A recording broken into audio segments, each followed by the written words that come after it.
Continuando aí com o laboratório CGNAT, a gente viu o que acontece quando a gente não coloca um NAT na borda do ISP. A gente viu que o pacote ele se perde na internet, porque o CGNAT nada mais é do que uma faixa de IPs que só pode ser usado dentro de uma rede interna, como as faixas de IPs de rede interna que a gente conhece, e por isso o retorno desse pacote ele nem é roteado na internet. E a resposta então se perde, ela não volta para o host que deu origem ao pacote.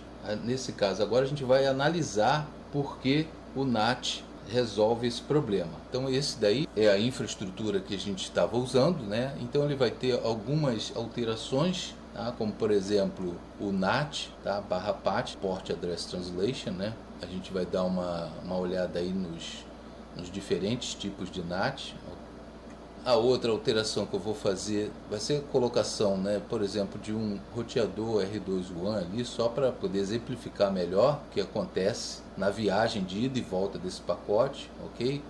E também vou colocar um outro, que eu vou chamar de R1 também, né, para exemplificar o caminho do pacote, do CPE1 até o DNS do Google, tá? E o retorno desse pacote. E também vou colocar algumas configurações de IPs, mas é só para exemplificar o caso, tá? Não necessariamente é o que acontece, por exemplo, na rede do Google, a gente vai ver. São IPs fictícios que eu vou colocar para poder exemplificar melhor para você. E algumas informações, como por exemplo, né, o protocolo de camada 2, ele tem cabeçalho e tem rodapé, né, que a gente chama de header e trailer, mas o trailer eu não vou colocar nesse exemplo, né, para poder simplificar melhor o conteúdo. Isso tudo eu informo lá na hora de fazer a explicação.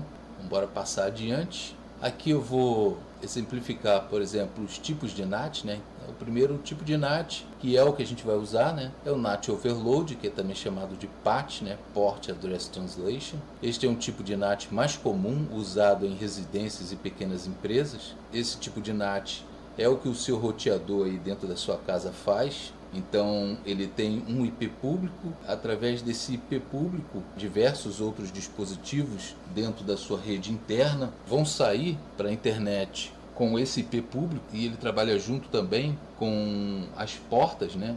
Ele faz uma relação aí de portas para saber a qual do host da sua rede interna enviar uma resposta de um suposto host na rede externa. Então o que ele faz, né? O que faz? Ele mapeia endereços IP privados para um único endereço IP público. O mecanismo, ele usa a tradução dos números de porta, além do IP, para distinguir as conexões internas, também falei aí. O propósito dele é economizar IPs públicos, permitindo que centenas de dispositivos compartilhem a mesma conexão WAN. Então você pode ter ali diversos hosts na sua rede interna, compartilhando o mesmo IP público, que os pacotes desses hosts, né, vão navegar na rede pública normalmente, e a resposta desses pacotes também vão chegar normalmente para você. O outro tipo de NAT é o NAT estático, que é o Static NAT ou SNAT. Tá? O que faz? Ele cria um mapeamento fixo 1 para 1, tá? Um IP privado para um IP público.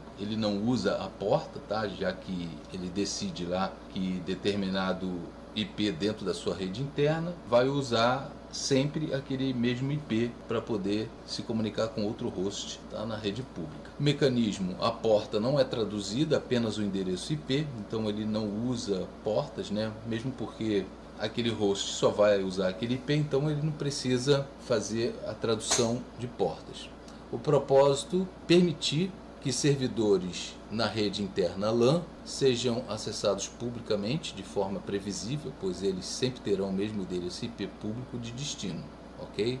E temos também o NAT dinâmico, Dynamic NAT, que é o DNAT. Tá? O que faz? Ele mapeia um IP privado para um IP público, selecionando dinamicamente de um pool, ou seja, um conjunto de IPs públicos disponíveis. Então você tem lá, vamos supor que você comprou 10 IPs públicos, né? Então ele vai usar esses 10 IPs públicos para fazer com que seus hosts da rede interna consigam acessar outros hosts lá na rede pública, ou seja, na rede externa. Então aí ele vai fazer uma rotatividade desses endereços IPs públicos da sua pool, né, do seu conjunto de IPs. Então, o mecanismo é um mapeamento 1 para 1, tá, de IP, mas o IP público pode mudar a cada nova conexão se outro IP do pool estiver livre. As portas geralmente não são traduzidas. Então, o propósito usado em redes maiores que possuem um bloco de IPs públicos, mas precisam compartilhar esses IPs com mais usuários do que um número de IPs disponíveis. É menos comum hoje em dia.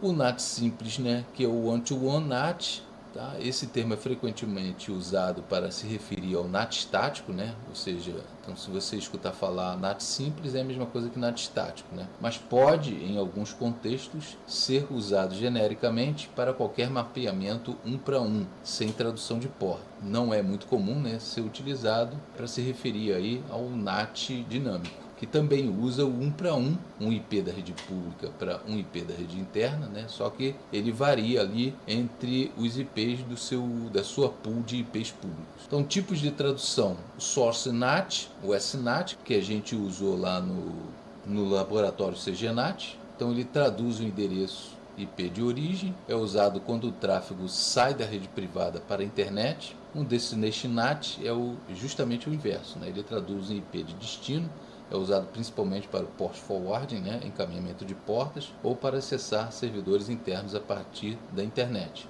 Então, quando algum host da sua rede interna quer acessar algum outro host na WAN, ok? A gente tem que configurar um SNAT na interface de saída do roteador. E quando algum host da WAN quer acessar um host da sua rede interna, a gente tem que configurar um DNAT na interface de entrada do seu roteador. Você vai ter que configurar também a porta nesse DNAT, para que o pacote, quando bata aqui na interface de entrada do seu roteador numa determinada porta, ele transfira esse pacote para o host da sua rede interna naquela mesma porta, ou numa porta diferente. Então está aqui os 3 tipos de NAT, né, que a gente acabou de ver, ok? E o NAT Overload, ou PAT, é o que a gente vai usar para fazer a análise aí do que a gente já fez ali no laboratório, tá, de CGNAT. Então, eu espero que vocês tenham gostado, deixe seus comentários e até a próxima aí com outro vídeo do CGNAT, né? Só que agora